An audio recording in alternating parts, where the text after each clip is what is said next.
Morning! Wednesday mga kapiks. Ayan for today's video. So kahapon nung umuwi po si Ate Ezra, meron po siyang surprise na binigay po sa akin. Yung kanyang surprise ay ito. Ayan.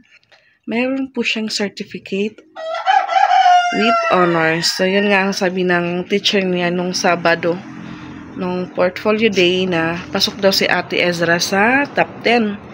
So, hindi ko po alam na nag-recognition pala sila kahapon doon sa room nila. At ayan, hindi ko pa po natanggal yung tarpaulin ni Ate Ezra. At doon po kami sa McDo kagabi. Ayan, may balon po kami galing sa McDo. Dahil yung isang bisita po kahapon ni Ate Ezra, nung bisita niya po nung birthday niya, ay birthday din po kahapon. So, magkasunod po sila. Yung kay Ate Ezra, 24. Yung kaibigan niya naman ay 25. So, doon po yung binyo sa McDonald's. Ano na po yun? Nandun na po sa downtown.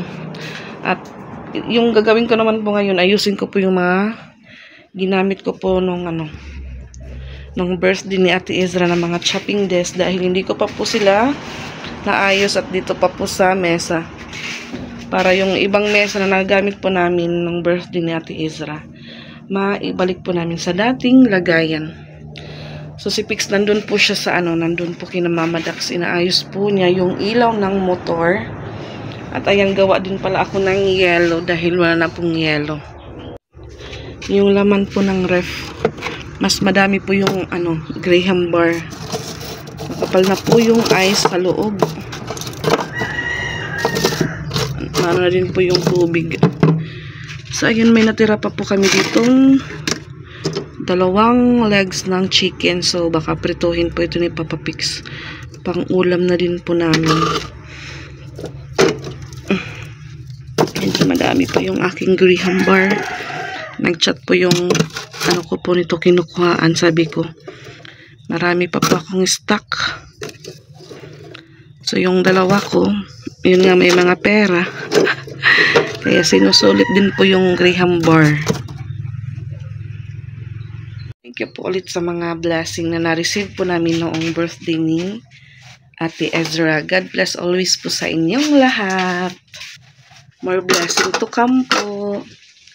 Ano po ako kasi, madami pong taong parang na-share din po namin yung blessing ng birthday ni Ate Ezra. Kasi kahit alas 9 na po, nagsitatingan pa din po yung ate at bayaw ko. At buti na din po, marami pa akong madami po yung naluto kong spaghetti. Tapos yun nga, yung fried chicken, hindi ko naman po lahat hindi po lahat pinalagay ni Pix sa mesa. So sabi niya, parang mo lang kung ilan lang yung yung dumating, yun lang muna yung na para hindi agad maubos. Para in case kung may dumating ulit na or may dumating pa na bisita, so makakakain pa sila. So yun nga, yung tito ni Pix, yung kapatid ni Mama Dax, siguro dumating na yun mag-aalas 6 na. So may naabutan pa po siya ditong maha, pansit, spaghetti. Yung una pong naubos, shrimp.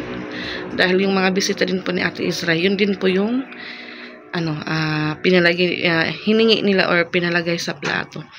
So, nakaabot din po dito yung kapatid ni Tito Log, si Ate Itit, yung gumagawa ng moron. Tapos, yung anak niyang si Sedney. So, naabutan pa din nila yung spaghetti, pansit, yung maha ko, naabutan din nila. Tapos, yung chicken curry. So, madami-dami din pong taong sa birthday ni Ate Ezra. Tapos, yung hindi naman dito pumunta, nagbigay lang po ako ng paper plate.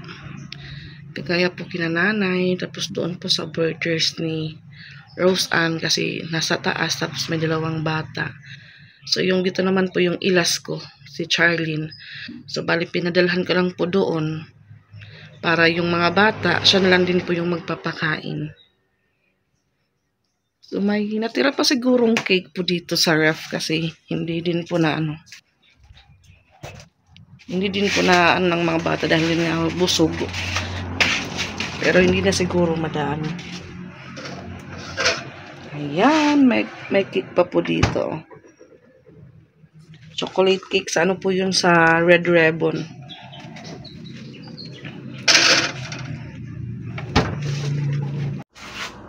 Ayan, dito ko lang din po sila ilagay sa eco bag. So, yun na ho, nalalabas lang po ito sila pag may okasyon. Yung iba po dito, kay Mama Dax po ito. Na-remember nyo po yung nagbebenta po siya dito ng ulam. Binilhan po siya ni Jing ng mga ng lagayan po ng ulam. So, yung iba naman po kay Rose yung sabi ng niya. Kasi before, yun nga yung trabaho ng Papa ni Piyang. Gaano po ng mga po sa Shopee. Rider.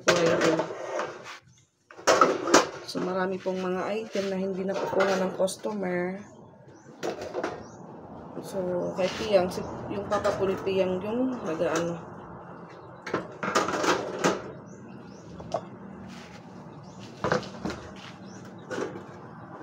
enjoy po si Ate Ezra kasi dumating yung kaklase niya. So, mas inuna po namin yung bisita ni Ate Ezra. Pasin nyo po, hindi po ako naghapunan nung birthday ni Ate Ezra. pag may ganyang okasyon, parang wala pong ganang kumain. Dahil yun nga, nabibisi ka na sa pag-entertain ng mga dumadating na bisita. Si Ate Aiza, hindi nakapunta. Yung nga, may sobra pa po akong spaghetti tsaka cake kahapon. So, pinadalhan ko lang din po siya sa naglagay lang pa ako sa baunan ng ice cream. Doon ko po nilagay yung spaghetti at tsaka cake. Sabi ko sa kanya para may snack ka naman.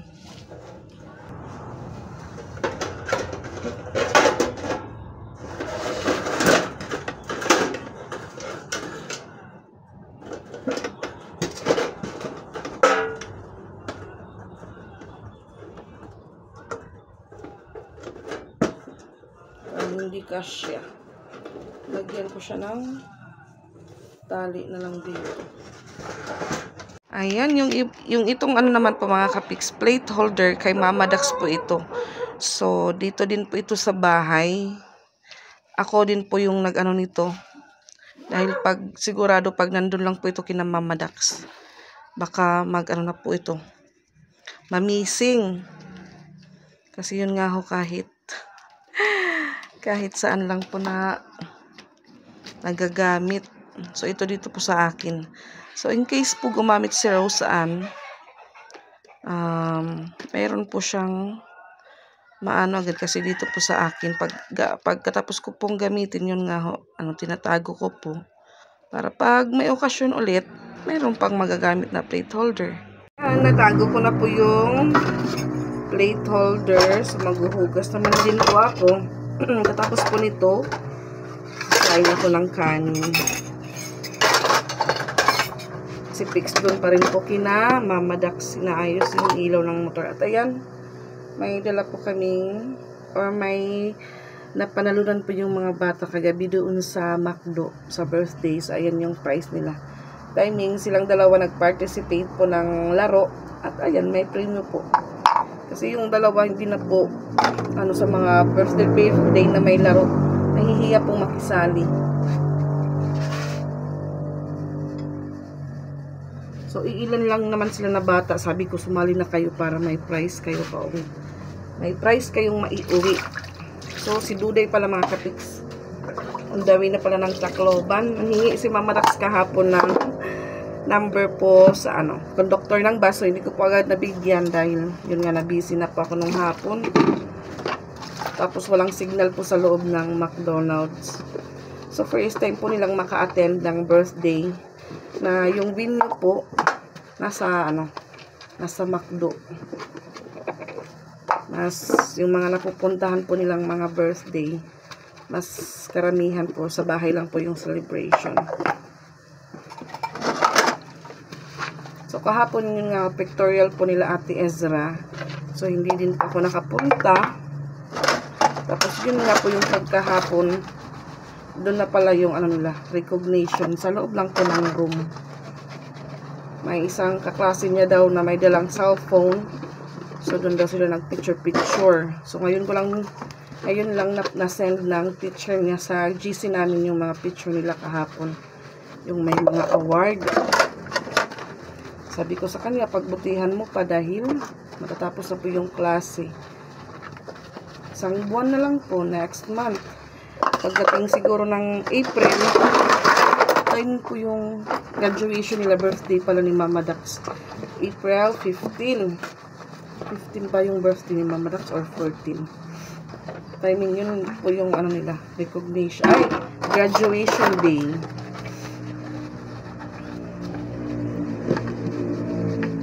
So, baka po si Pix nakabalik na po ng ano, baka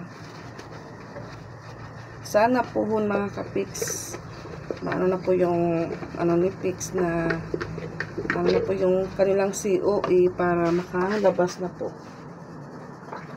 Kasi nung birthday po ni Ate Ezra, may batch po na mga lucky na nakalis na papuntang Japan. So, kasi yun nga, iba naman po yung company nila, hindi pare-pareho.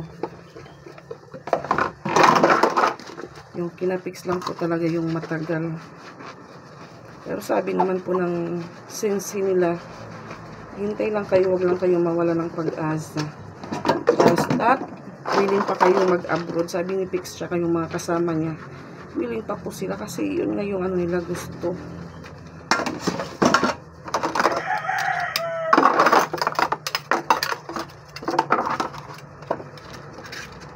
Hindi naman din po si Pix makahanap ng ano ng sideline sa pag-building dito dahil wala din po siyang grinder. So meron naman pumunta po dito mga yun nga yung mga tito niya kung may ipapaayos yung mga bini-building lang po.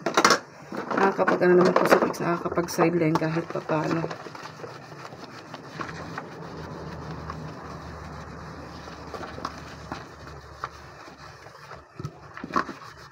Yun po yung importante, may bigas.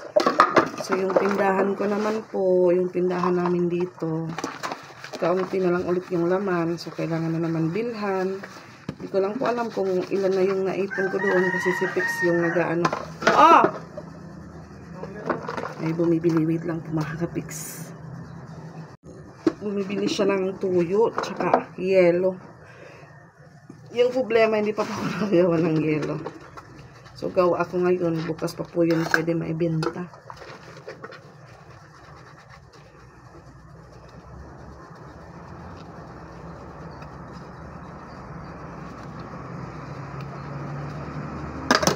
So, commute lang po kami kagabi.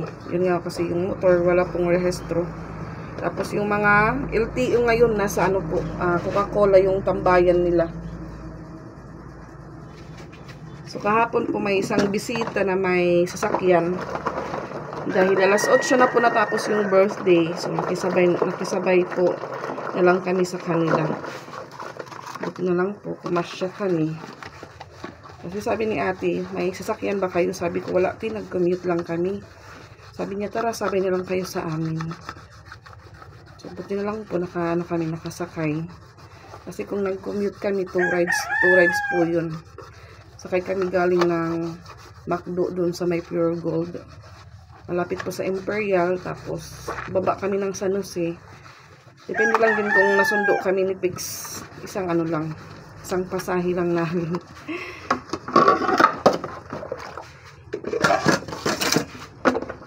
So, ayan, may may pahabol blessing para po sa birthday gift ni Ate Ezra. So, may pangdagdag baon na po ulit sila. So, wala pa akong problema ngayon sa baon-baon dahil yung mga bata may pera po sila. Pero nandito po sa akin, hihingi lang po sila ng nilang baon. So, simula kahapon, yung baon ni Ate Ezra, 50 pesos na. Sabi ko sa kanya, wag mong ubusin agad lahat. Sabi ko, may pera ka, bili tayo ng pabango mo para may madadala ka sa school. Kasi pag pabango ko lang po yung gagamitin. Sabihin ko lang po sa inyo yung totoo, Charis. Walang kasinungalingan ito, Charis lang. Kasi pag yung pabango ko po, parang nililigo po ni Ate Ezra. Kaya pag nalilagad ko ng best na po siya nag-spray. Sinasabihan ko na, ate, huwag mong damihan. Kasi pag mag-iiba yung amoy. kasi pag-i-spray nasa damit.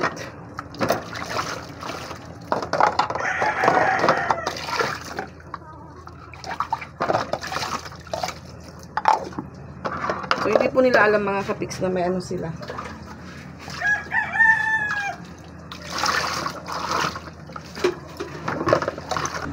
Habol birthday gift kay Ate Ezra. Thank you ulit.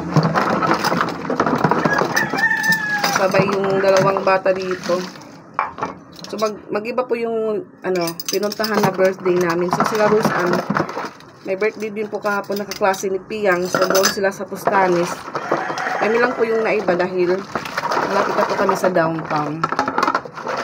So, sa kanila dito lang po sa amin sa my school. Malapit sa school.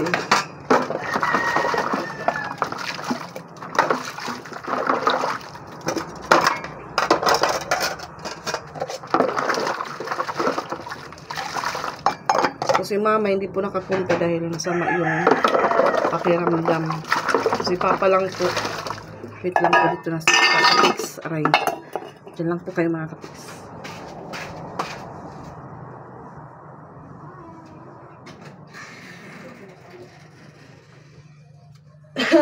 Inuubo po ako. Inuubo po ako mga kapiks. Ano? Arte? Hindi arte kasi parang matigas pics.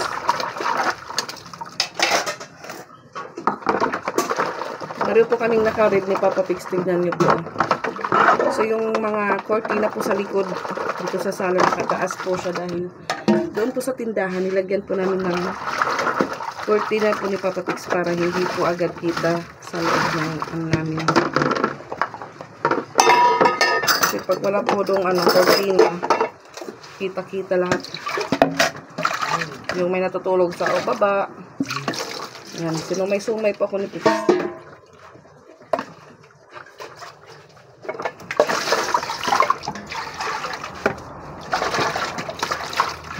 Tapos yun po tayo sa paghugas.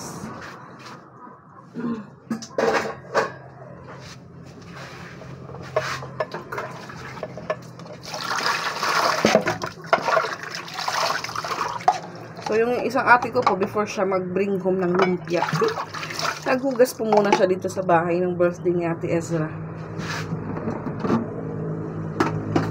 Yung problema po, hindi po alam ng asawa niya na pumunta siya dito sa bahay dahil yung anak niyang si Loiza tsaka yung tatay andoon sa pabahay. So, galing siya sa barangay. Diretso na lang po sila dito kasama yung kapatid kong isang nag-aaral sa LNU na. Third year college na din po yun.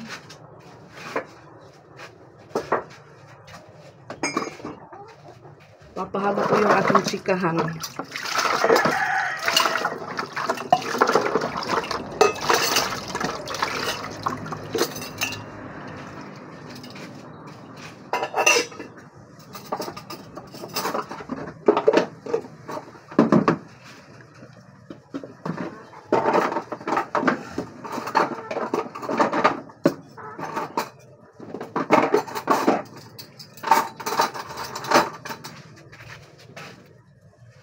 So, mamimiss ni Mama Dak si Duday.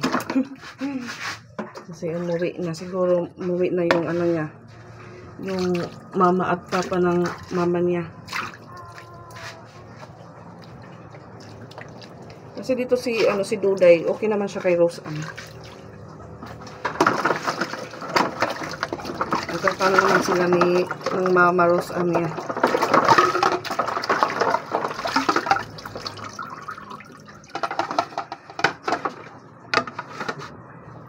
So, yung aming pinggan, ilang beses ko na po siyang inaano ng steel wool yung sa mga likod. Bumabalik din po yung itim.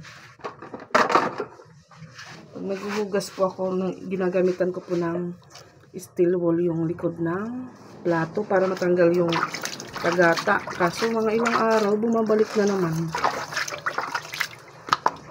Tapos sobrang tagal na din po ng plate namin. Maganda po siya kasi medyo malalim. Kung may sabaw na ulam, hindi tatapon. So, magsasaing naman po ako mga kapiks. May kawali pa pala akong hugasan. So, yung dalawa ko po kaganina, or kaninang umaga nilutuan ko lang po yun ng sunny side up na itlog. Kahit ano po, may pira po sila, alam po nilang mag-budget ng bibili nilang baon. So ngayon, yung baon ni Ate Izra 50. May yung pag-uwi, may pera pa po yun. So, sabi ko sa graduation fee naman po, hindi po muna ako nagbayad. Yung March naman po yung due date nila. Sabi ng teacher nung Sabado, 2 bata pa lang daw yung nagbayad. Sabi ko, ako ma'am, siguro mga na, first week ng March. Kasi kung 3 po kami, 5 plus, 500 plus. Kasi si Ate Ezra pa lang, 210 na. Tapos kung ako, tapos si Patpat, tag 150 sa amin, so 300. Sabi ko sa teacher niya, magkano lang ako, ma'am, padala ko na lang kay Ate Ezra yung pambayad. So, tignan po natin yung tindahan ko po, mga kapiks. Kaunti na lang po yung laman ng glass. Kaunti na lang po yung suka tsaka tuyo. Yung dilata ko. So, yung mga sabon ko naman dito, ayan mga kapiks. So, si Rose ang nagkakanta. Siguro nagpupupo siya ngayon. Ayan. Meron na po akong sibuyas tsaka kamatis. Yung gamit ko pong phone kay Pix. So, dito naman. So, ito po yung binili kong miswa tsaka udong. Hindi pa po na bawasan. At yan si Papa Pix. Wow! Busy po siya. Tignan niyo po yung aming nilagay na cortina dito. Yan. May bahay-bahay po kaming maliit. So, hindi na po siya nakikita sa loob. Hindi po makikita ng customer kung ano po yung ginagawa sa loob ng bahay. Umulan na naman mga kapiks. At ako'y magsasaing na. So si Papa Pix, yun nga yung manok. Ayan. Inaano niya na po yung manok. Dahil matigas. Bababad niya po sa tubig. Umulan na may sikat ng araw. Charan! Meron pa po kaming nasasaing.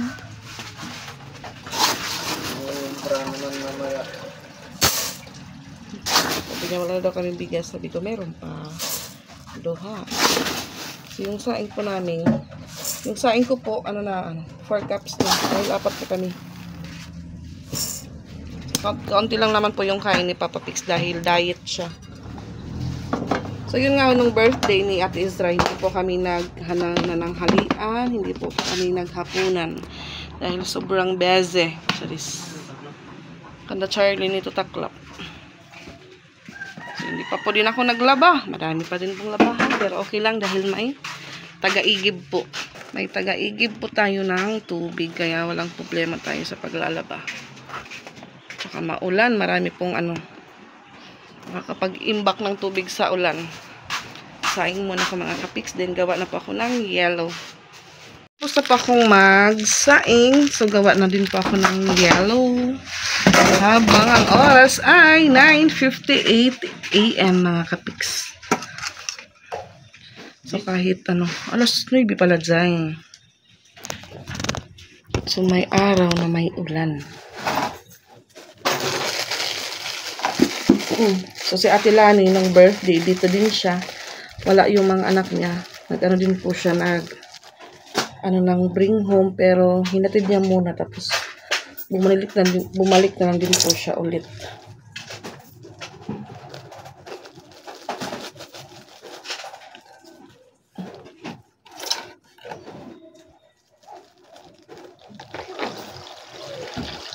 Si Mikay hindi nakapunta dahil doon po siya sa kanyang isang lola. So yung mama kasi galing daw sa school, nagugutom siya. Tanong niya kung ano daw ginagawa namin ni Pix. Sabi ko tapos ako magluto ng spaghetti tsaka pansit. Sabi niya, pwede ako pumunta. Tapos pagtingin ko, naka-ano pa po siya, naka-school uniform. Yun pala, kalalabas lang galing sa eskwela.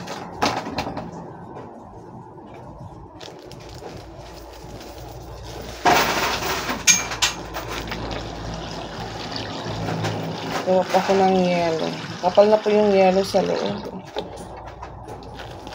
Hindi ko naman din po siya pwedeng i-off kasi maano din po yung Graham bar. Kailangan naka-on. Pero sa ano lang po yung ref, nasa number 1. Number 1 lang po yung lamig niya.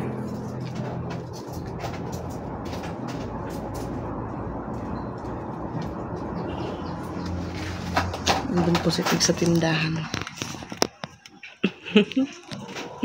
Yan, natapos din po ako sa paggawa ng yelo mga kapiks. So yan, makapal po yung yelo sa loob.